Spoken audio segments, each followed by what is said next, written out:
Та нар багада найзтайгаа ямар нэгэн тоглоом тоглодог байсан биз дээ. Нуугдаж тоглоно, эсвэл зүгээр л хөөцөлдөж тоглох уу? Тэгвэл өнөөдөр бүгдээрээ багаасаа бие биедээ хайртай гэж хэлэн хинэн төрүүлж улааж ицсэн хожигддог арай өөр төрлийн галзуу тоглоом тоглож өссөн хоёрын тухай өгүүлэх I want to end this love game-ийг үзэх болно.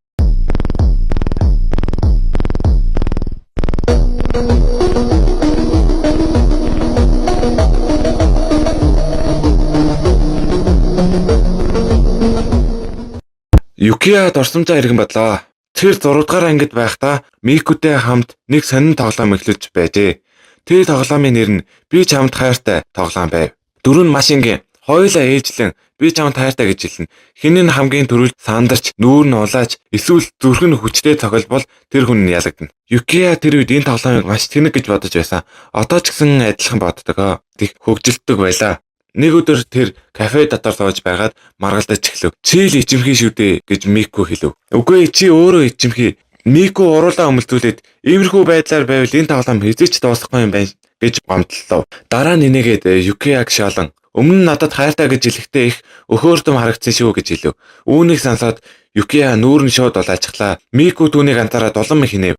Ааха чи улаачглаа. Гэвч Юкия боож өгсөнгүй. Ти л анзаарсан болохоос бусад хүмүүс анзаараагүй. Тийм болохоор энэ тооцохгүй гэж хэлв. Тэд ингэж хэлэлцээр байхад кафены зөөгч Хинако тэднийг ажиглаж байлаа. Хинако инээгээд энэ тоглоом чи өмнөхөөс өөр болчихсон юм биш үү гэж асуулаа. Кафены эзэн Масура мөрөө авчаад тэд дөрмөө өөрчилсөн. Одоо зөвхөн би чамд хайртай гэж хэлэх шаардлагагүй. Хүссэн бүхнээ хийж болдог болсон гэж хэлв. Үүнийг сонссон Хинако бүр их тогтлоо. Учир нь Хинако Масура хоёр нэг нуутыг нь мэддэг байсан. Мику Юкия хоёр үнэндээ бие биентэй үнэхээр хайртай гэдгийг тэд ойлгосон байсан юм. Тийм болохоор хэдэн нэгэн өдөр энэ хоёрын харилцаа илүү дотн болохыг тэсэн ядуу хүлээсээр байв. Удалгүй Мику цаг харлаа. Би явлаа гэж хэлээд басав.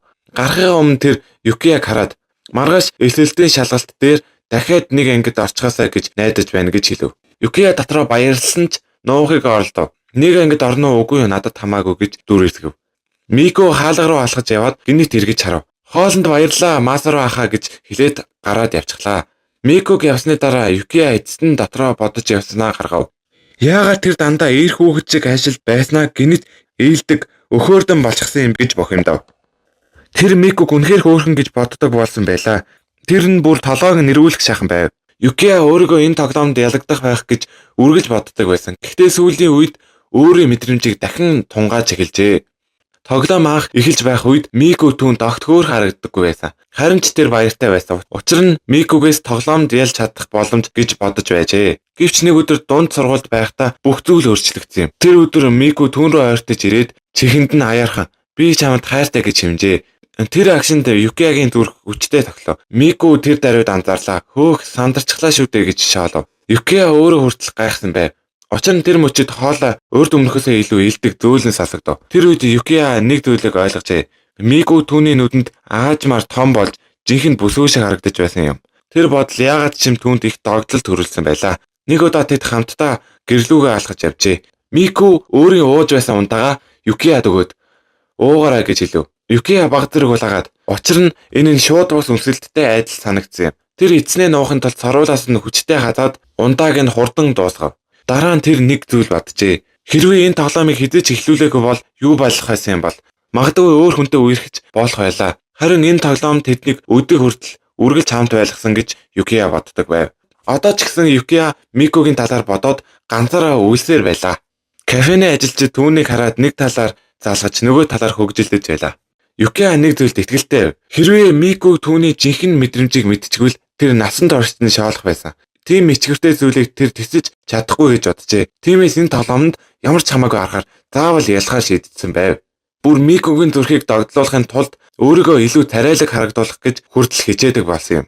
Тэр үед Хинако түүнд нэг аяг ус авчирж өгөөд шинэ үсчний газар санал болгосноос хойш үс чинь их гоё болсон байна шүү гэж хэлв. Юкия толгой дахин үнэхээр их тос болсон гэж хариулав.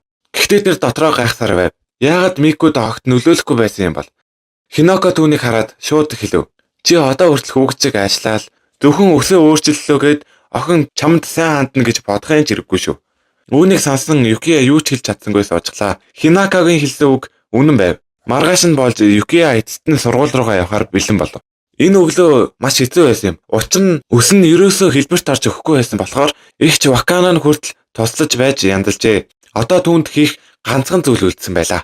Тэр Микуд таалагдахын тулд охидын романтик манга дээр гардаг үгсийг дахин туршиж эхэлсээр байв. Зарим үг нь түүнд хитрхи кэрийн санагдана. Гэхдээ тэр нэг зүйлийг үргэлж сандаг байлаа. Хэдэн нэгэн өдөр Микуг өөр хүнд алдаж магадгүй. Тэр бодол гарах болгонд Юкия илүү хичээдэг байв. Тийм болохоор заавал ялна гэж өөртөө хэллээ. Дотроо бас нэг зүйл бодов. Магадгүй Мику надад үнэхээр дуртай юм болов уу? Тэр үнэн сэтгэлээсээ хайртай гэдгийг хэлэх тухай хүртэл боджээ. Гэхдээ энэ мэдрэмж үнэн муухай те.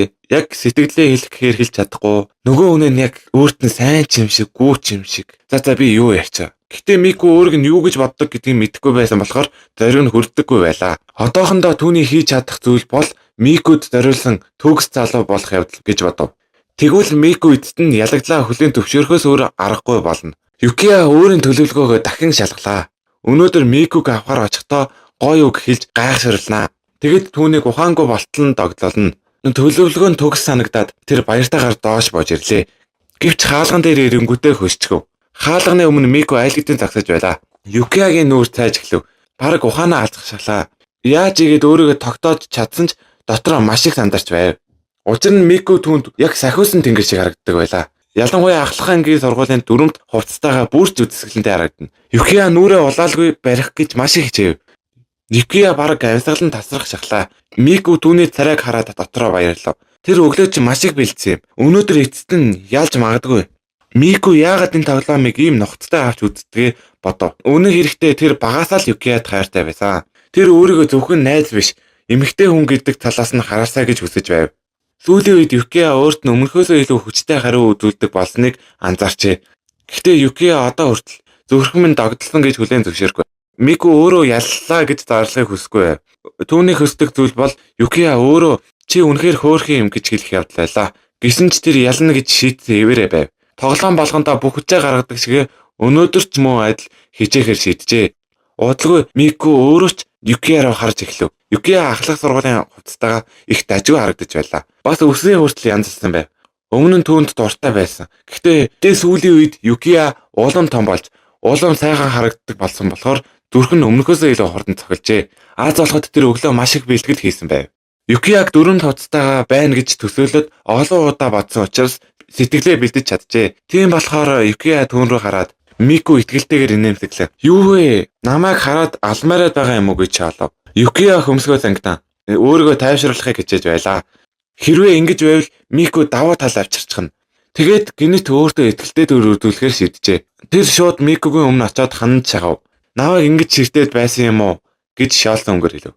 Гэхдээ хоёулаа нэг зүйлийг анзаараагүй. Тэдний зүрх маш хурдан тоглож байлаа. Бас нүүр нь улаан лайл болсон байв. Мику бүр Юкиягийн дөрөв тавцсны дээр 2 тавч тайлагдсныг нь хүртэл анзаарав. Тэр дотроо өнөөдөр ялах гэж үнэхээр хичээж байгаа юм байна гэж бодлоо. Гэвч Юкиягийн нүрийг сайн ажиглаад өөр зүйл ойлгов. Тэр үнэхээр маш их сандарч байлаа. Түүнийг мэдсэн Мику тайвширчээ. Учир нь өөрийгөө итгэлтэй харагдуулах тал дээр Юкиягаас илүү сайн байсан юм. Мику боломжийг алдалгүй гараа сунгав. Тэгээд Юкиягийн зангиаг баримт засаж эхэллээ. Юкия огтхонч бэлдээгүй байсан болохоор бараг цочиж өсрөх шахав. Мику инээдээ барин яагаад гинэт модчиг хөсчвөө гэж хаалав. Юкия юу ч болоогүй мэд дүр үүсгэхийг оролдов. Чи надад хүрлээ гэд надад ямар ч нөлөө байхгүй гэж хэлв. Үүнийгээ батлахын тулд Микугийн гарыг барьчихав. Гэвч гар нь хөрөнгүүт хойлоо цочив. Мику гэж уулга алдав. Юкия хурдан өөрийгөө аварч чи гинэт ойрлсон болохоор цоччлоо гэж хэлв. Мику тэр дараа хариулв. Миний буруу биш шүү. Чи гинэт гараас барьсан биз дээ. Ингээд тэр хоёр дахин хэрэлдэж эхэлсэн ч үнэндээ тэдний зүрх ижилхэн хүчтэй тоглож байлаа. Тэд хоёлаа үүнийг нуух гэж хичээж байсан ч улам бүр бие биедээ дурлсаар байв. Юкия Микугийн гарыг барьсан даруйда хоёлаа цацчихав. Тэгээд нэг сонин зүйл анзаарав. Мику баг зэрэг итсэн мэт харагдаж байлаа. Нүүр нь үл ялаг улаасан байв. Юкия түүнийг ингэж сандарсан байдалтайг нь харж байсан нь бараг анхны удаа байлаа. Гэвч Мику удалгүй өөрийгөө хурдан цэгцэлж чаджээ. Яасан бэ? Ганцхан гар хөрөхөд л тэсэж чадахгүй байгаа юм уу? Чи үнэхээр гинэ юм а гэж хаалав. Чамд эмгтээлэг юм ер нь байдаг юм уу? Чи одоо ч гэсэн хүүхэд шиг харагддаг. Ахлах сургуулийн сурагч гэхэд итгэмээргүй юм а гэж хэлв. Энэ үг Микуд таалагдсангүй. Тэр хөмсгөө тангитан хэсэг бодов. Гинэт нэг санаа орж иржээ. Тийм үү? Мику Юпигээ үл ялаг дэшээ татжээ. Тэр өөрийгөө илүү том, илүү насанд хүрсэн мэт харагдуулахыг хүсэж байлаа. Юкиа түүнийг харангуйтаа сандарч эхлэв. Түүний илүү их хөл харагдаж байлаа. Юкиа бараг балмагдан эн чин шударга тоглохгүй байх шүү дээ гэж бодов. Мику өөрийгөө ялсан мэт хинээгээд одоо намайг илүү харахаас өөр аргагүй болоо үсттэй. Удахгүй тэр хатуу дүрчин нуруу ундаа гэж хэлв. Гэхдээ Юкиа энэ удаа өөрийгөө тайвшруулж чадлаа. Тэр Мику руу нохоттой хараад Юпигээ буцаагаад засаарай гэж хэлв. Мику гайхаад яагаад өөр залуус чамайг хачин нүдээр харж магадгүй гэж Юкиа хариулв. Чи өөрөө тэгж харж байгаа болохоор бусад хүмүүс бас тэгж бодож байна уу? Тэр ингэж шаасан ч эцэст нь Юпигээ буцаагаад зөв байрлалд нь оруулжээ.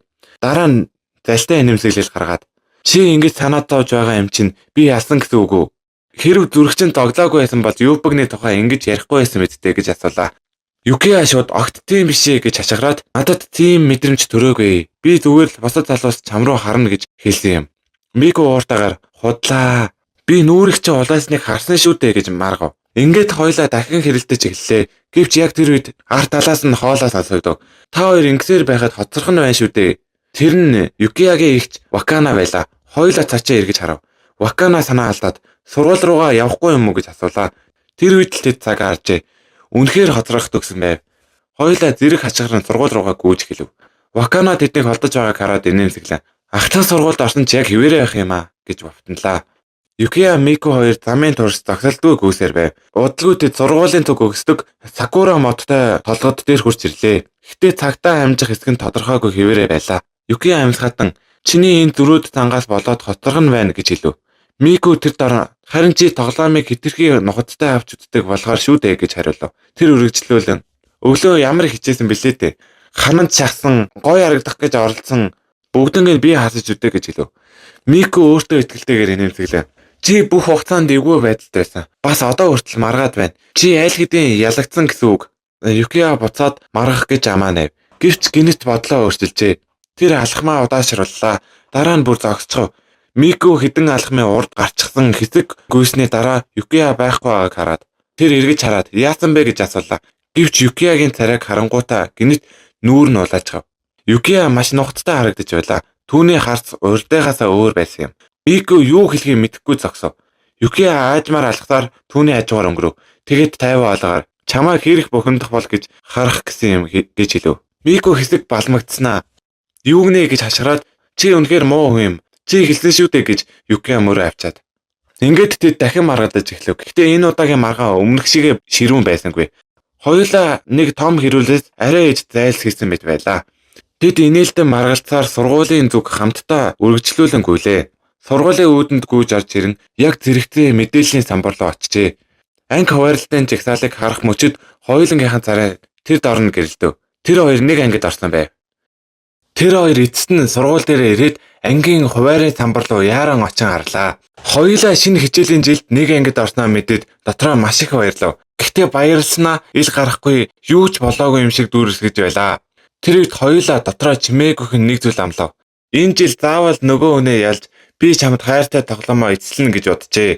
Тэд дотроо инээмсэглээд нөгөө хүн нь эцэст нь надад дурлах болов уу гэж төсөөлж байлаа. Гэхдээ хамгийн сонирхолтой нь тэр хоёр эцэст нь сургууль дээр ирээд ангийн хуваарийн самбар руу яаран очин харлаа. Хоёулаа шинэ хичээлийн жилд нэг ангид орсноо мэдээд дотроо маш их баярлав. Гэхдээ баярлснаа ил гарахгүй юу ч болоогүй юм шиг дүүрсгэж байлаа. Тэр үед хоёулаа дотроо чимээгүйхэн нэг зүйл амлав. Энэ жил заавал нөгөө хүнээ ялж би чамд хайртай тоглоомоо эцэлнэ гэж боджээ. Нөгөө хүн нь эцэст нь надад дурлах болов уу гэж төсөөлж байлаа. Гэхдээ хамгийн сонирхолтой нь тэр хоёр хоёулаа бие биендээ аль хэдийн дурлцчихснаа огт мэдээгүй байлаа. Хэдэн жилийн өмнө Мику ээжтэйгээ хамт өөр газар нөөж иржээ. Ээж нь ажиллаа хийх хэрэгтэй байсан болохоор Микуг хөршийн гэрт үлдээсэн бөгөөд тэр нь Юкиагийн гэр байлаа. Юкиа Микутай анх удаа уулзаж байсан ч маш найрсгаар өгтөж авч гэртээ оруулаад ээж нь явсны дараа Мику шинэ газарт ирсэндээ бас бүх зүйл өөрчлөгдсөндөө гуниглаж уйлж эхэлжээ. Юкиа түүнийг тайвшруулахын тулд энгийн хоол хийж өгдөг бөгөөд түүний энэ сайхан сэтгэл Микуг баг багаар тайвшруулж нүүрэнд нь инээмсэглэл татарчээ. Одоо үед Мику өндөгтэй ороомог хийж байхдаа тэр өдрийг санаж өөрөө ирэхгүй инээмсэглэв. Шинэ ахлах сургууль дээр бараг бүх хүүхэд аль хэдийн найзуудтай болж хоорондоо хөгжилтэй ярилцаж байлаа. Харин Юкиа өөрийгөө ганцаараа байгаа юм шиг мэдэрч байв. Учир нь Мику анхны хичээлийн өдрөөс өмнө бүгд нэг шинэ апаар найзууд болсон гэж хэлж байсан юм. Удалгүй Мику Юкия дээр ирээд чи одоо хүртэл ганцаараа байгаа юм уу гэж хаалж тоглоом ив. Учир нь Юкия одоо хүртэл Instagram хаяг нээгээгүй байлаа. Юкия ямар ч байсан нээхгүй гэж зөрүүдлөө. Бас өөрийгөө ганцаарддаг хүн биш, зүгээр л гэртээ байх дуртай гэж тайлбарлав. Мику үүнийг сонсоод чи бүр үүгээрээ бахархдаг болоо юу гэж тоглоом хийгээд дараа нь Мику сургууль дээр бид хоёр бие биенээ овгоор нь дуудъя. Тэгэхгүй бол хүмүүс элдв цуурал тарааж магадгүй гэж санал болгов. Юкия үүнийг сонсоод баг зэрэг цочирдов. Мику туршаад түүнийг овгоор нь дууд хүйд бүр жаахан гонигтай болов. Гэтэл Мику инээгээд би чамайг урдын адил Юкия гэж дуудсаар байх болно гэж хэлв. Түүнийг нэрээр нь дахин дуудах тэр мөчид Юкия нүүр нь улааж байгаагаа нууж чадсангүй. Үүнийг анзаарсан Мику шууд л түүнийг шоолж эхлэв. Харин Юкия би огтхон ч сандраагүй гэж зөрүүдлэн хэлжээ. Тэгэд Юкия Микуд нэг санал тавив. Миний нэрийг дахиад нэг хэл. Гэхдээ энэ удаа миний нүд рүү шууд хараад хэлээрэй. Мику үүнийг сонсоод гинэт ичиж эхлэв. Түүний нүд тогтож өгөхгүй ийш тийшээгээ хараад Юкиягийн нэрийг хэлэх гэж ихэд сандарч байлаа. Юкия түүнийг ингэж сандарсныг хараад шууд л тоглоом хийж эхлэв. Харин Мику уурсандаа баг зэрэг чичирч бусад хүмүүс буруу ойлгочих вэ гэж болгоомжлоод байгаа юм гэж хэлв. Гэтэл Мику нэг зүйл санал болгожээ. Хэрэв хүмүүс тэднийг үерхдэг гэж бодвол тэр нь тэмч буруу зүйл биш юм байна гэж дотроо мэдсэн байна. Юу гэсэн ч үгүй юм бэ. Бид хоёр үерхээгүй шүү дээ. Гэхдээ Микугийн хэлсэн үг яг л түүний үерхийг хүсэж байгаа юм шиг сонсогдов. Мику Юкия ямар нэгэн зүйл бодоод байгааг анзаарч инээмсэглээд чи бид хоёрыг ямар холбоотой гэж бодсон юм гэж асуулаа. Юкия шууд ууртаагаар бид хоёрын холбоо ердөө л бага насны найзууд шүү дээ гэж хариулв. Яг тэр үед хоёр охин Микуг дуудлаа. Мику тэдэн рүү явахаас өмнө Юкиягаас ууж төгсөв.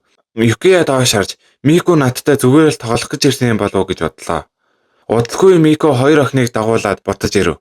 Тэр Юкияг бага насныхаа сайн найзаа гэж танилцууллаа. Тэр хоёр охин өөртөө Акане Мирика гэж танилцуулв. Харин Юкия охидтой бараг ярьж үзээгүй болохоор тэдэнтэй мэдлэгтэй хүртэл сандарч байлаа.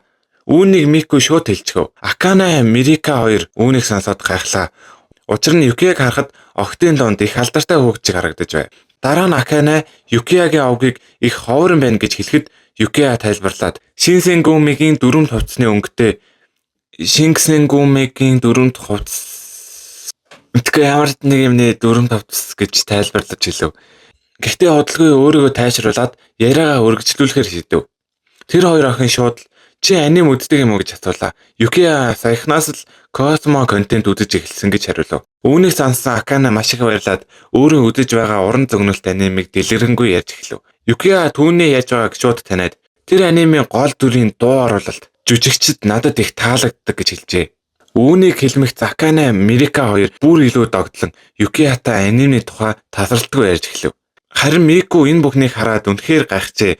Юкия охинтой ингэж тухтай чөлөөтэй ярилцаж чадна гэж огт бодоогүй байлаа. Удалгүй Акане би чамайг нэрээр чинь дуудаж болох болов уу гэж асуув.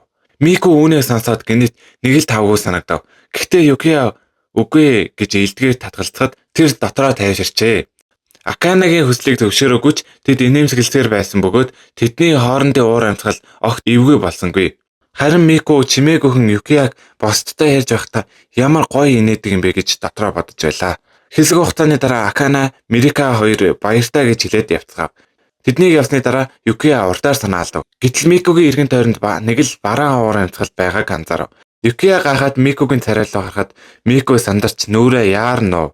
Тэр яг ямар царайг минь харчихсан юм болоо гэж боджээ. Юкия түүнийг анхааралтай ажиглаад магадгүй атаархсан юм болов гэж бодов.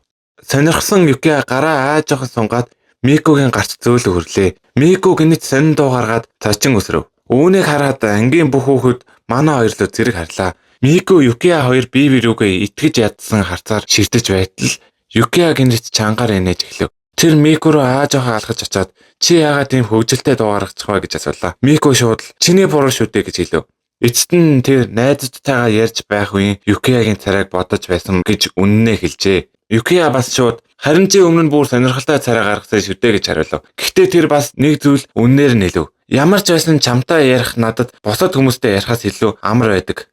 Ингэж хэлэхэд Юкия өөр тийшээ харан бусад охид дэндүү их ярьдаг юм гэж энгийн байдлаар хэлжээ. Юкия үнэндээ түүнийг тайвшруулах гэж өөрийнхөө хичээж байжээ. Мику түүн рүү дахин алхаж очиод аяархан Юкия гэж дуудлаа. Юкия эргэж харахад Мико дахин нэг удаа түүний нэрийг зөөлөө хэлв. Сургууль эхэлснээс хойш 7 хоног өнгөрсний дараа Мико цайны газарт Юкия ганцаараа сууж байгааг олж харав. Тэр Юкиягийн чихвчний нэгийг зөөлөн суглаж аваад Юкия шууд эргэж харахад Мико "Чи яагаад дандаа ганцаараа байдгийн бэ?" гэж дагнаж хэлв. Дараа нь манай найзууд хамт хоол идэж гэж санал болголоо. Харин Юкия өөр тийш хараад "Чи нөгөө атаархсан шүү дээ" гэж энгийн өнгөөр хэлв. Мико ширээн дээр хоолоо тавиад Юкиягийн хажууд шууд суучглаа. Юкия түүнд ихэд гайхав. "Мико, би найзуудтай өнөөдөр чамтай хамт хоол идэнэ гэд аль хэдийн хэлчихсэн" гэж хэлв. Юкия үүнийг ил гаргаж хэлээгүйч Мико өөртөө хамт хооллож байгаад дотроо маш их баяртай байлаа. Яг тэр үед хэсэг хөвгүүд Микогийн анхаарлыг татгаар ирэв. Тэдний гол загсаж байсан Хаято өөрийгөө танилцуулаад "Би анги дээр Юкиягийн ард суудаг" гэж хэлв. Гэхдээ Юкия гэдэг нэрийг андуурч буруу хэлчихжээ. Хаято өөртөө итгэлтэйгээр Микогийн зүүн талын сандал дээр суугаад шууд л түүнтэй яриа өдөж эхлэв. Юкия дотроо Мико дандаа огтоор хүрээлүүлээд байдаг болохоор энэ залуу түүнтэй ярих боломж бараг олддоггүй байх гэж боджээ. Дараа нь Юкия Мико үүнд төгшөөж байгаа юм болов уу гэж бодоод түүн рүү хартал Мико юу ч хэлээгүй тайван харцаар харжээ. Тэр харц нь зүгээрээ санаа зовох хэрэггүй гэж хийж байгаа мэт байлаа. Мико Хаятотой яриагаа үргэлжлүүлсээр байлаа. Харин Юкия тэдний хажууд чимээгүй сууж Микогийн дэргэд байгаадаа л сэтгэл хангалуун байв. Оройн гэртээ харсны дараа Юкия маргаашийнхаа өдрийн хоолыг бэлдэж эхэллээ. Үнэн хэрэгтээ тэр Микотой илүү олон удаа хамт хооллох боломж гаргахыг хүсэж байлаа. Яг тэр үед гар утсанд нь Микогээс зурус ирэв. "Маргааш хамт хоол идэ."